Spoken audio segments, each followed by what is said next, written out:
All right, let's dive into one of the biggest and definitely the coldest trends out there right now, the cold plunge. You've seen it everywhere, right? But what's actually happening to your immune system when you take that icy dip? We're going to break down the real science behind the shock. So here it is, the big question. Can an ice bath really bulletproof your immune system? I mean, we hear all these incredible claims about fighting off sickness, building this ironclad defense, but is there any real science to back that up? Or is it just a very, very cold placebo effect? Let's see what the research actually says. The promise you hear all the time is so simple. A cold plunge is like hitting a reset button that just instantly crushes inflammation. But the reality? Oh, it is so much more interesting than that. The science doesn't point to a simple on-off switch, but to this complex dance of stress, adaptation, and, this is the key, time. Okay, so let's start right at the beginning, with that initial shock. What is actually happening inside your body in those first few seconds and minutes? Because make no mistake, for your body's physiology, this is a huge deal. The very first thing your body goes through is something called the cold shock response. And this is not some calm, soothing process. Nope. It's a powerful, totally involuntary survival mechanism. Your body literally thinks it's in danger, and it unleashes this whole cascade of changes to try and protect itself. So let's just walk through it. You hit the water and bam! Instantly, your breathing gets super rapid, your heart rate just spikes, your system gets flooded with stress hormones. But here's the part that goes against everything we hear.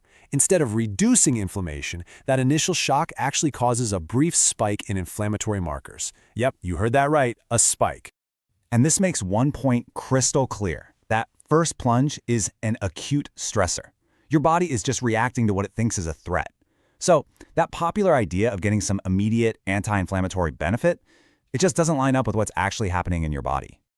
So if the immediate effect isn't the magic bullet people claim it is, what happens when you actually make it a habit?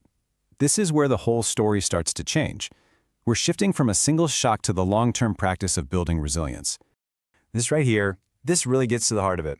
A single plunge, it's just a shock. But repeated exposure, now that's training. Your body starts to adapt. It learns how to handle that stressor more efficiently. And over time, that adaptation might actually help regulate your inflammatory response. And as some studies suggest, it could even lead to you taking fewer sick days. And this quote from a major scientific review pretty much says it all. The real potential benefits aren't in those one-off shocks, but in making it a routine.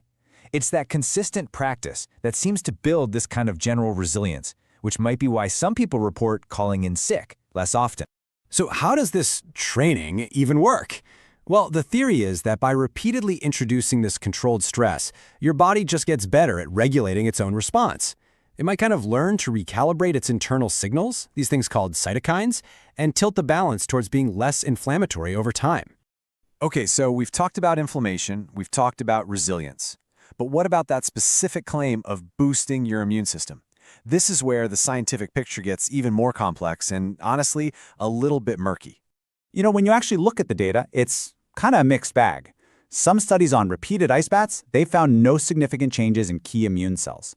Other research, a lot of it on just cold showers, hints at a possible increase in some antibodies, but the evidence is really preliminary.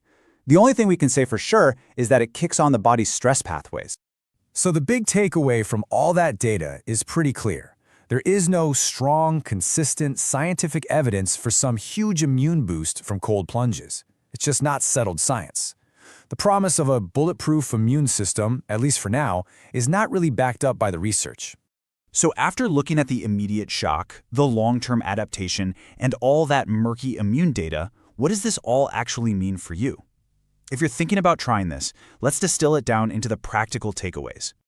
Okay, here's the bottom line. First, don't expect a single plunge to be a magic wand for inflammation. It's just not likely. Second, the real potential seems to be in consistency, building that overall resilience over time.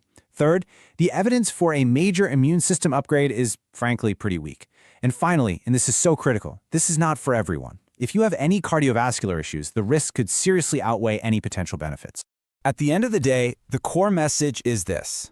A cold plunge is not a magic bullet. It's not a quick fix.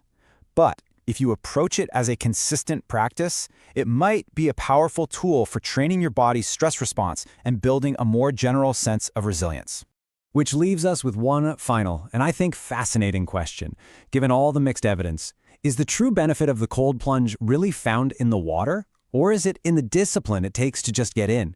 Maybe the most reliable benefit isn't physiological at all, but mental. Thanks for joining us.